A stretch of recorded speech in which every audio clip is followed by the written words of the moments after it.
6h, 9h, Bourdin Direct. Il est 7h48, Olivier Faure. Pourquoi avez-vous laissé la place à Raphaël Glucksmann ?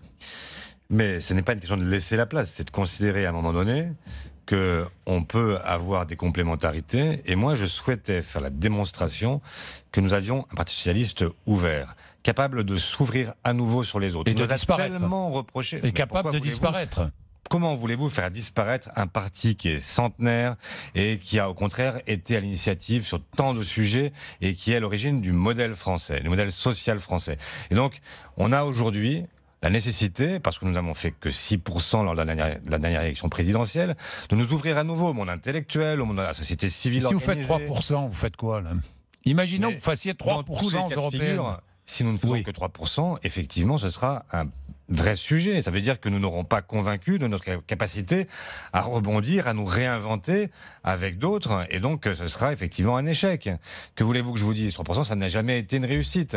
Mais moi, ce que je souhaite, c'est au contraire montrer, dire aux gens, mais le PS peut changer. Il est en train de changer.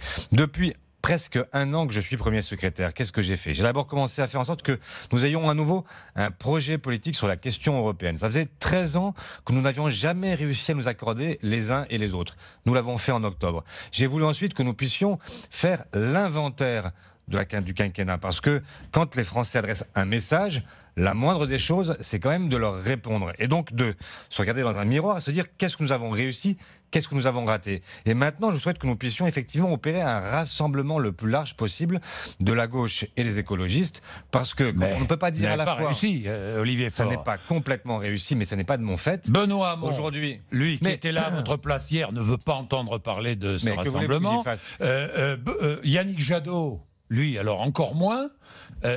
C'est un échec. Est-ce que vous pensez que c'est responsable ? Oui, pour eux, ce sera un échec. Mais pour vous aussi. Mais vous avez voulu le rassemblement, vous ne l'avez pas réussi. Mais moi, c'est un échec. Mais l'échec, d'abord, il est d'abord de ceux qui ne veulent pas le rassemblement. Mais quel sens ça a ? Vouloir absolument être dans un concours où le but du jeu, c'est de faire 1% de plus que le voisin. Moi, ça ne m'intéresse pas. Je veux reconstituer un bloc qui soit un bloc qui n'est pas forcément homogène sur tous les sujets, mais qui peut porter ensemble des combats communs.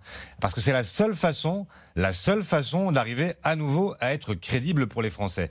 Après, qu'est-ce que nous sommes en train de faire ? Nous sommes en train de simplement opérer un rassemblement avec ceux qui le veulent bien, avec Place Publique, avec Raphaël Glucksmann, avec Pierre Larouturou et le pacte finance-climat, avec les écologistes de l'UDE, avec les radicaux de gauche, avec celles et ceux qui pensent effectivement qu'il est impensable de laisser s'effilocher l'idée de la gauche progressivement, parce que tout simplement, ces leaders ne seraient pas à la hauteur. Et moi, je dis que la porte, elle reste ouverte aux uns et aux autres jusqu'à la fin.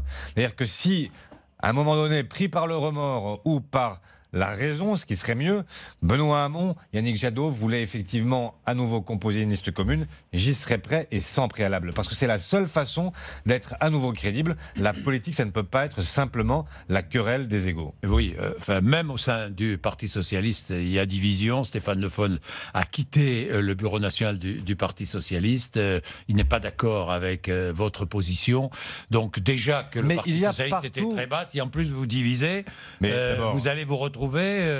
D'abord, vous avez vu qu'au Conseil national du PS, le Parlement du PS, ça a été un choix massif. Il y a eu 5 votes contre, 128 votes pour. C'est vous dire que le choix est très majoritairement celui-là. Et puis, c'est toujours pareil, quand on change, il y a toujours des gens qui résistent, qui ne veulent pas bouger, qui veulent faire comme hier, comme avant-hier, et qui pensent que rien ne doit jamais changer. Moi, je pense l'inverse. Je pense que quand on a pris une tôle, eh bien, soit on se remet en question, soit on dit effectivement, j'avais pas tout bien fait. Et puis, j'essaie de comprendre ce qu'on m'a dit, et dans ces cas-là, effectivement, on peut avancer. Soit je dis, je ne change rien, j'étais parfait, et c'est les autres qui n'ont pas compris, qui se sont trompés. Moi, je ne pense pas que ce soit les Français qui se sont trompés. Je pense que nous avons effectivement, nous, à nous mettre en question, et donc à avancer à nouveau.